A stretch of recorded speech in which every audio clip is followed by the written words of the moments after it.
Ready.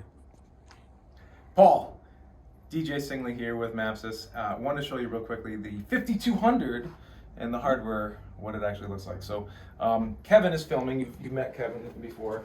If you look around here, Kevin, we can come around the front of the unit. It's a 1U machine. I wanted to show this to you. Right, here's your 12 bays, NVMe bays. There are currently 8 in this particular unit that are full. This is how you take these particular machines, these drives out. This is the magic of IBM systems. This is the flash core module NVMe storage device that does the 2-to-1 or more compression. This is it. This is why this thing is so amazing. 2D RAID on the drive itself between the chips, much more reliable than any other drive you're ever going to see in any other box, including Nimble and other vendors like that, or Samsung Disk, anything like that. These things are unbelievable. This is why people buy these boxes. So let me put this thing back in here. All right. It's kind of funny how they kind of sort of go in upside down. If you look at the total unit here, I just want to rip the whole thing apart real quick for you. Pop the top here. Here's a bunch of fans, right? They're field replaceable. No big deal, right? So I probably should put that back in there so this thing doesn't scream like no tomorrow. But when the next person plugs it back in rather. Okay, that's the fans. Okay, and let's go over the back real quick here, Kevin. And funny thing is, you know, Kevin and I we're laughing a little bit about the machine because it doesn't actually say Flash System 5200 on the front. There's not enough room for it. It's just funny. So anyway, these are the power supplies. Let's start making our equipment bigger so we can put signs on it. Yeah, no kidding, right? Power supply, hot swap power supply. These are 220 only, right? So just make sure you understand that. You can't plug this into a standard 15 amp wall outlet, not going to work, right? More efficient for 220, although it is a pain in the butt. So if you want to look for a negative, there's one. And then each one of these particular things here are the controllers, the 2 controllers. You can see here's an add-on card right here. This is the 32 gigabit fiber channel over Ethernet. I'm sorry, not fiber channel, fiber channel or NVMe over fabric device. These things are the bomb. This is what everyone really wants when they have a NVMe storage device as fast as this. So let me take this controller out. So I undo these. Of course, this thing's sliding across that table. All right, so here's the controller. There's a little air dam that fell back in there so no air gets pushed out this side when you remove a controller. The system, of course, would still be up if you did remove a controller. I wouldn't do that. Here's your 8-core Intel, 8-core Intel processor. Here's your, what's this, 256 gigs of memory, right, with those 4 DIMMs. And then under here is a ASIC accelerator for dedupe and compression. So not only does it have 8 cores to help you with dedupe and compression, it has this ASIC accelerator, which is unbelievable, right? I forget, it's one of those Intel accelerators. I don't know what it is.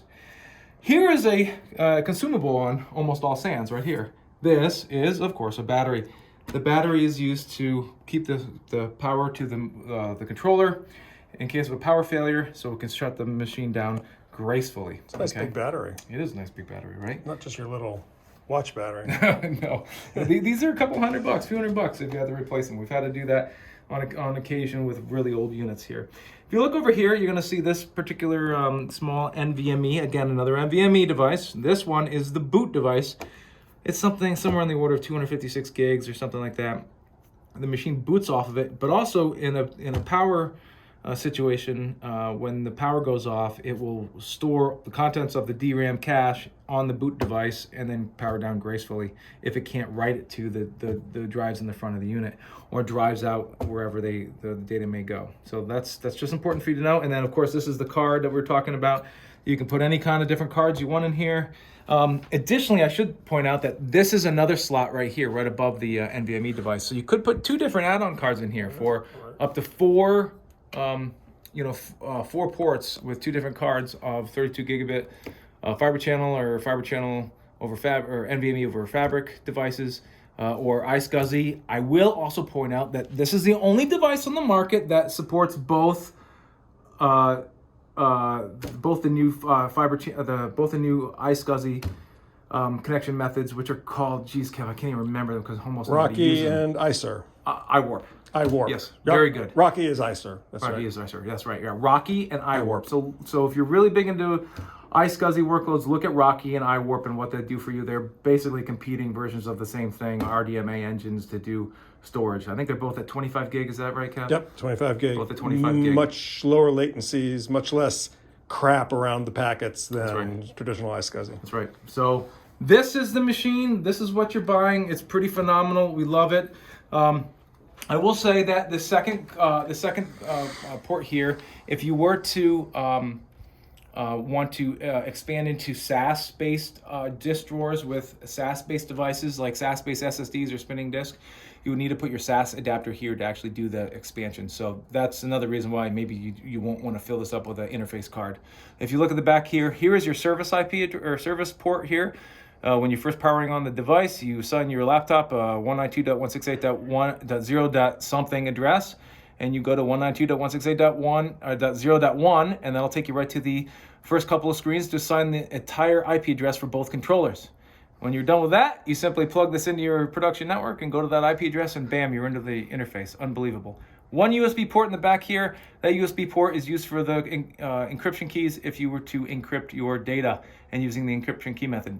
And that is, as they say, that. So I appreciate the opportunity. I hope we can win your business. I know this is the right technology, and it's absolutely higher performing than anything you've looked at so far.